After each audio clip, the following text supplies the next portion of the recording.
The Ashkenaz Festival returns to locations across Toronto from August 30th to September 6th. Experience the best of the global Jewish music scene, including klezmer, Yiddish, Sephardic, Ladino, Persian, and so much more. Most programs free, from downtown to North York. Details at ashkenaz.ca.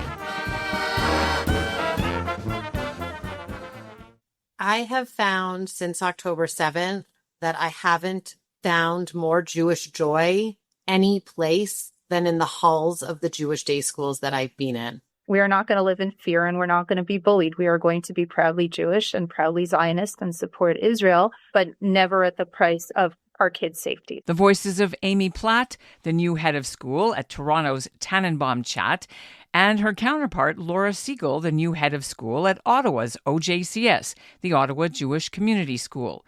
Both are speaking about the role they believe Jewish day schools and Jewish education can play in building Jewish joy here in Canada, while creating a safe space for students in a post-October 7th world. The two veteran Jewish educators started their new jobs only a few weeks ago. Platt's taking over from Jonathan Levy, who moved to the United States after 17 years at CHAT. She has just completed 9 years as head of the Penna Downtown Jewish Day School, where she helped grow the school to about 240 pupils. Now she's taking on a school of about 1,400 students, a dramatic change in size and scope. But her family already knows CHAT well. Her daughter is still a student there. Her son just graduated. Meanwhile, Laura Segall left Montreal's Hebrew Academy, where she was head of school, to take the job at OJCS in Ottawa, going from about 500 students to nearly 200 elementary and middle school students in the nation's capital. Both women share a lot in common. They met through a Harvard leadership program for Jewish educators. Both have PhDs. Segall also has a postdoctoral fellowship. And both have been the first woman to serve as head of school at different points in their careers. Platt now at TanenbaumCHAT, and Segall at Montreal's Hebrew Academy. And while the first day of classes is just around the corner, both leaders have been hard at work for weeks preparing to meet their students while navigating questions around safety, social media, and whether students will be required to go cell phone free during the school day, and grappling with first day jitters, including maybe some of their own. I'm Ellen Besner, and this is what Jewish Canada sounds like for Monday, August the 24th, 2026. Welcome to North Star, the flagship podcast of the Canadian Jewish News, made possible thanks to the generous support of the Ira Gluskin and Maxine Granovsky-Gluskin Charitable Foundation.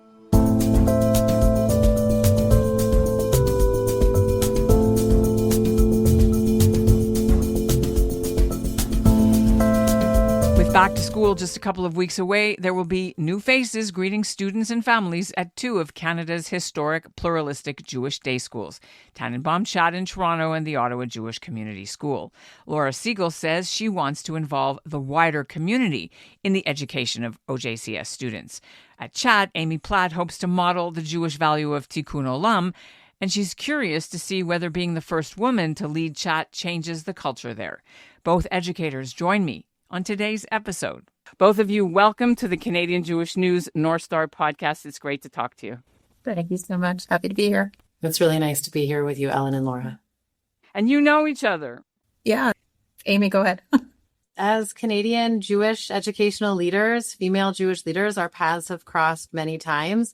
Laura, I think we originally met maybe in 2013 or 2014 as participants in the Avichai-funded Harvard Leadership and Evolving Vision program, where if it was that year, Jonathan Levy was also a participant in that year. That was the first time that I had met Jonathan. And now you're sitting, I assume, in his chair.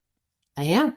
So I want to bring you in, Laura, first, because you, Amy, just moved up the street, but you've moved up to a different province, a different city. And I'm curious why you took the job, because you left Canada's second largest Jewish community in Montreal, where you were already the head of school there at Hebrew Academy for 7 years, much bigger school, many more students, to come to a smaller community with like half the pupils. What was hard about leaving, and what do you want to bring to Ottawa? I'll start with what was hard about leaving. It's the relationships. I think when you're in a school for so long, it got to the point where graduates who now have families of their own were starting to bring their children into the school. And I had some former students who were like, I can't believe you're leaving us. So it was hard. The relationships were very, very hard. I really valued the team that I worked with and everything. But I think that from a personal, professional standpoint, I was very ready for a new challenge. And I fell in love with the community here. It's very warm, very welcoming. They value Jewish education tremendously. You don't really have a big Jewish education landscape in Ottawa. So I think there's an opportunity to really build something beautiful and to grow it. And I'm very excited about the opportunity. Okay. And Amy, when you moved, you're moving to a big different environment, if also location, and a lot more students. How are you feeling about the changes in size and scope? Size and scope, that is the key to the change. So I left a position I was very proud to hold as the head of school at the Penna Downtown Jewish Day School. We grew that school from 140 to 240 kids. And the incoming grade 9 class at TanenbaumCHAT this year exceeds 400 students. So just one grade is almost double the size of the school I left. And I'm getting used to size and scope, a bigger administrative team, a bigger office staff, a bigger staff room, a faculty of over 200. Jonathan always said to me, Amy, every time you want to remember size and scope, remember 20,000 pizzas a year are ordered to TanenbaumCHAT. I felt like I was ready for a greater size and scope and to think differently about the impact that I could make on the Toronto Jewish community, moving from elementary to high school and just exploring something different in this moment of my career. And I think that's the adjustment I'm having in reverse. Penna Downtown Jewish Day School valued place was reflective of its urban environment and responded to the urban needs. But at the core of what happened at Penna Downtown Jewish Day School was a response to the Jewish value of tikkun olam, which is something that I value greatly. And so will I bring my value of tikkun olam and considering the community that we're in and how the school can do good in their community with me to TanenbaumCHAT? If that means getting involved in programs like Out of the Cold and helping underhoused people, then there's going to be a way for them to do that. If that means that they're really interested in animal care and supporting animals at a local pet shelter, we're going to find a way to do that. Laura, you described, or OJCS, when they announced you, described your mandate as coming at a pivotal moment, their words, in the school's growth. What do they mean? I think that over the last, I'd say 10 years, a lot of work has been done internally to strengthen curriculum and strengthen programming. And I think that we're on the cusp of a period of growth. The community it's smaller than Montreal, but it's a very nice size. There's a lot of Jewish youth. Federation of Ottawa is really invested in Jewish education. So there's really an opportunity, I think, to grow the school and to really engage with community partners. And part of my mandate is really to take OJCS a little bit out of the building and connect more with community. And very excited to be able to do that. It's one of my passions. We reported that Ottawa is getting a new Jewish high school after the old one closed 2015, I think it was. They're working on it. Right. And so that's exciting. And I'm wondering if you see an important role for your school to be the feeder as opposed to let them go to public school in grade 9. Yeah. So for sure that OJCS should be a feeder school. And I think that, Ottawa is blessed with a plethora of really good schools, but not Jewish schools. And I think the difference is the gift that you're giving children of knowing who they are and having their sense of Jewish identity. And I think it's very important. And I think I couldn't give you the source, but I'm pretty sure that the earlier you start the Jewish education, the stronger it is. And so for families and for children who begin their Jewish education when they're in preschool, when they're in kindergarten, grade 1 and grade 2, it starts building a very solid foundation. And to be able to continue that and not just, building their Jewish identity, but, part of what Amy is probably going to focus on a lot is like making sure that they have the tools that they need to go out into the world and address some of the challenges that we're facing as a community. So let's talk about post-October 7th. You taking these jobs, it comes at a fundamentally different responsibility for Jewish school leadership before October 7th and now today. So how do you create a school where Jewish kids feel safe but not allow fear to be the defining feature of Jewish education? So whether or not it was my view from my office or as a parent at TanenbaumCHAT, reading the communications and watching their social media or listening to my children describe the experiences they have had, it is Jewish Day School that has provided Jewish joy since October 7th. And I think that Jewish joy can truly thrive because TanenbaumCHAT, in partnership with our local federation and the JSN, have invested tremendously in what we call hardening the school and thinking about how through infrastructure and human resources, we create a space where the school is safe. And in that same way, when the children walk into school, those security guards are giving them a fist pump and a high five and shaking their hands and great big smiles. And they, like the teachers and the custodial staff and the administration and the office staff, are members of our community. And so I think the kids are well aware of the situation, especially high school kids. And at the same time, I think they are well aware of the investment that the school and the community and their parents have made to ensure that they're safe. And therefore, Jewish joy can just thrive here. It's amazing what happens. On Friday afternoon, as the kids are leaving, the school song plays and the kids are all singing in the hallways, and Shabbat is marked in school and it's marked at lunchtime with there's Kiddush Club and there's candlelighting club. And so that most importantly, school can be a joyfully Jewish place. And when our graduates leave here, they want to choose Jewish. They want to find the Jewish experiences on campus, in their workplaces, whatever they choose to do after high school. I think that part of the challenge post October 7th was really the balance between wanting to bubble wrap the kids and lock them into the school building, but not creating panic for kids and parents. So at the end of the day, you're constantly walking that fine balance. Every single activity, every single program, there is a discussion to how are we ensuring that the kids are safe. But at the same time, how are we making sure that the kids have no idea that we're doing all this legwork behind the scenes to keep them safe? I think that overall, the Jewish day schools have found ways to do that.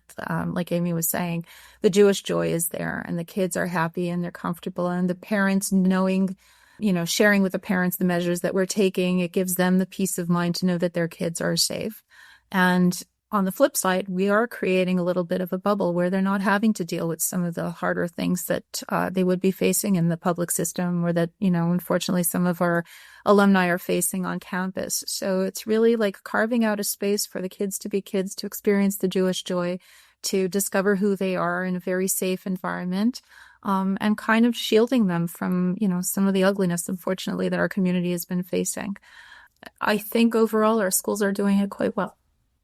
What are students asking for now from you after October 7th? What have you been hearing? So I can tell you from my experience at Hebrew Academy, because I haven't met the kids yet here, but one of the things that I found interesting post October 7th is the alumni who were calling me, who were already in college or university, calling me kind of like, we don't know what to do. This happened today, that happened today. So I actually spent a lot of time connecting them with community resources so that they could get the support that they needed. So that surprised me. I think the kids are asking for a few things. I think they're asking for truth and information. And that's been my experience with the older kids, even middle school age kids, and definitely high school age kids. They want to know what's happening and they want a safe place to talk about it. I think what we're seeing in Toronto is that parents are asking for more Jewish education. And so, right from JK through grade 12, we're seeing enrollment surge. A quarter of the incoming grade 9 class are coming from non-Jewish schools. So I think it's 125 kids into New Stream in grade 9. And so I really think what people are asking for is Jewish education. But I think parents are asking for their kids to be in safer places, both physically safer and emotionally safer. And I think parents have had a wake-up call and said, we want to reconnect and be connected to our community and our people. And we want our children to have that knowledge about Judaism, but also that safe place to talk about what has happened, what is happening, what is current geopolitics. In Hebrew Academy, where Laura was, they kept their Instagram private. In Montreal, there were media reports earlier in the year that took to task some of the Jewish day schools for programming, especially when they had pro-Israel programming, as proof that, the Quebec government shouldn't fund IDF supporting blah, blah, blah, the whole story. And some of their spying was likely done because they looked at the Instagram or the photos or the Facebook group. So what are your plans to keep a handle on this kind of attack where they've asked the government to take away, chats and other day schools' charitable registration permission because they can see what these programmings are on social media? Is there going to be some kind of rethink? I think we're really proud of the programming that we do, and we're really proud of the connections that we make in the community, and really proud of the strong relationships that we build with the people and the land of Israel. And I think we will continue to share our pride. And we feel really, really confident about how we comply and abide by government regulations. And so I think that in terms of how we block or don't block our social media, we're proud of the story that we're telling. And we're telling it on many platforms, a story of wonderful academics and a commitment to Jewish literacy and the state of Israel, and a high level of accessibility through tremendous tuition support. And so I will continue to be proud to tell the story of Jewish education, and I will continue to be proud to showcase so many of the wonderful things that happen here. And I am not interested in finding myself responding to fear and bullying. Thank you. Laura, in Montreal, you may have seen the news. Other schools, not yours, were under attack by local media. Like Hebrew Academy's Instagram is private, but Ottawa's is not. So are you planning to kind of do any changes in terms of visibility to make sure that the activities are kept in the school and not open the kids up and you up to these kinds of attacks, protests? I think it really depends on the city, and Ottawa and Montreal are quite different.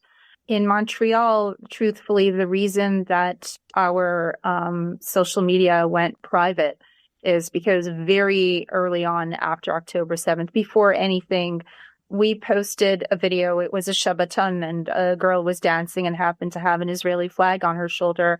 And a long story short, it ended up with a police report because of some of the vitriol that showed up on the site. And it was more a question of protecting our students and, again, creating that safe space so that they can have that Jewish joy and not have to worry about these outside influences on them.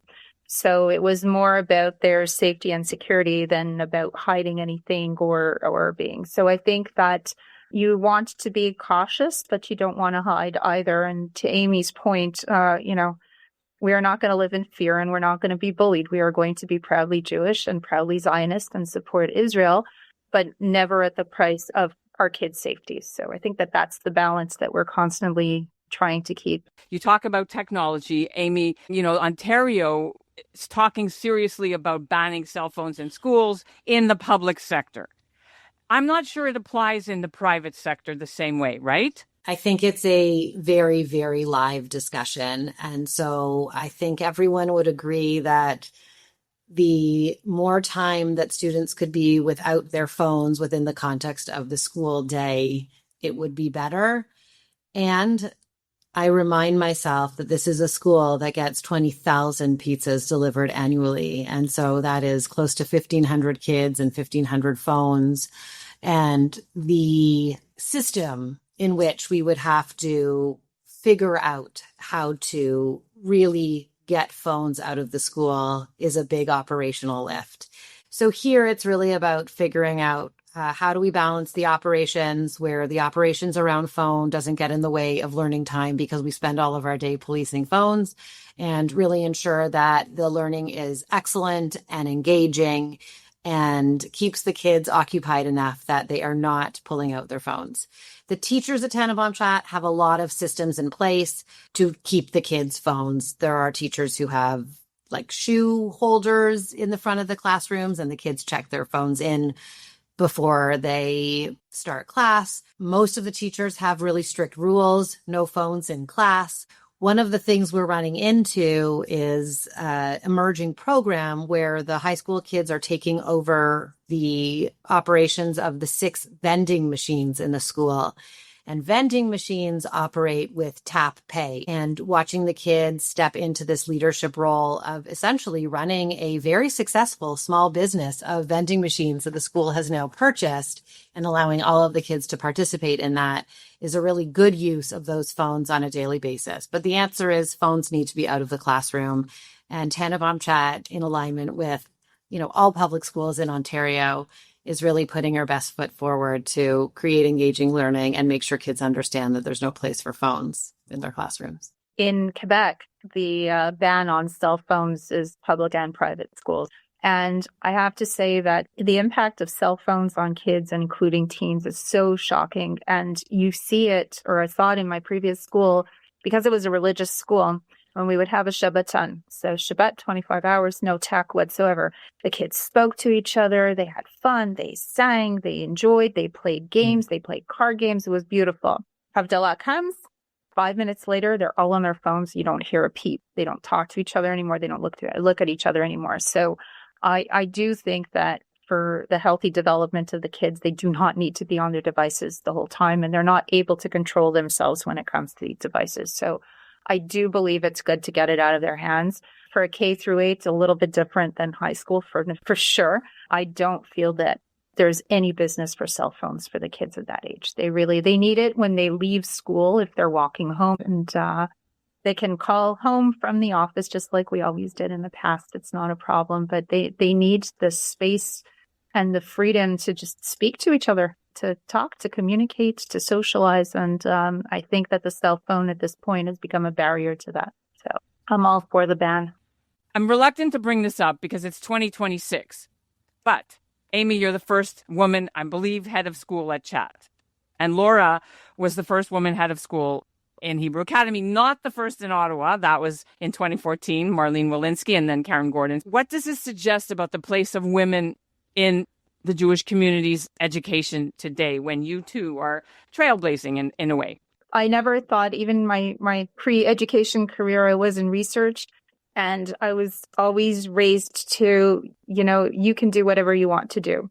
So encountering for the first time as a candidate for the head of school position at Hebrew Academy, some concern that I was a woman was like a cold shower. It shocked me. I think the reality is, and I think through Prisma, there's a group of Orthodox women in leadership, and that group is growing annually. And I think that there is a recognition that there are amazing rabbis out there, and there are amazing female leaders for all these schools, and it does not need to be a male role. And I think I never thought of myself as a trailblazer. Amy, so how have you sat with it, navigated it? I would say, like Laura, I was surprised that it was an issue, because I too was raised that I could do anything I want and that there was really equal access to professional experiences. So it was surprising, and it has been beautifully warm. I think that it has, of course, been of note, as you noted, Ellen, like it is being talked about that I'm the first woman in this job, and so well received. It feels that the faculty and the board and the community, they are happy to see a woman in this role. TanenbaumCHAT has an incredibly strong female principal in Renee Cohen. And yesterday we were walking in the halls together and a veteran teacher said, I just want you to know it is so nice to see two women in leadership. And I said to him, do you have daughters? And he said, yeah, I have two daughters. And this makes me feel so good. And so it's so warmly well received. And I am curious to gain feedback in 3, 6, 9 months as to how people feel my gender has impacted the culture of the school, if at all. This is a school that's being led in the principal role by Renee. And so it's a school that's used to female leadership. And I'm curious what it means to step into a role where only males have served and how I can think about or rethink the role through a more feminine lens and what that will mean to the way interactions could happen around here. What's the first thing you want students who you meet to know about you? I want students to know that it is my goal to know 1,500 names, and that I want to know every teacher and every student's name, and that I want them to say hi to me and I want to say hi to them when they see me in the hallway. I want the kids to know that they're my priority. I always had an open door policy, and everybody always understood that the students get priority in the lineup. So that I'm here, and I'm here for them no matter what they need. Okay, and what do you want the parents to know about the kind of schools you hope to build? I want the parents to know that I'm here to build a TanenbaumCHAT for the future, and that the school is tremendous now, and it has great opportunity to thrive and get better, and that their opportunity to be parents and one day, please God, grandparents in this school, in this city, in this country is here for them, and that there is a place for them too at TanenbaumCHAT, and I want to find a way for them too to get involved. I think that the secret to any student's success is really the partnership between home and school.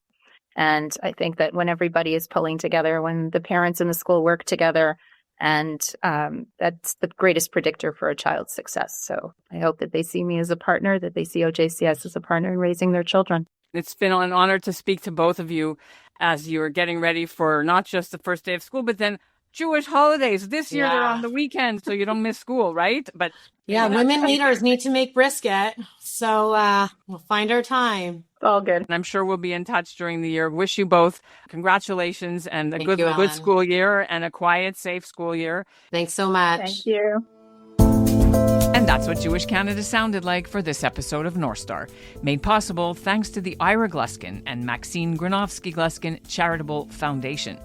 North Star's produced by Zachary Judah Kaufman and Izzy Helenchild. Michael Freeman's the executive producer, and Alicia Richler is our editorial director. If you have any questions for either head of school, send them to us at info@thecjn.ca, and we'll make sure they're passed along. Thanks for listening.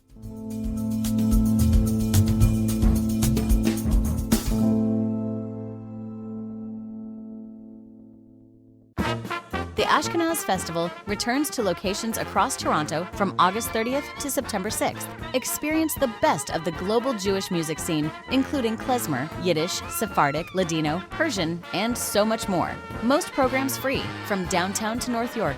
Details at ashkenaz.ca.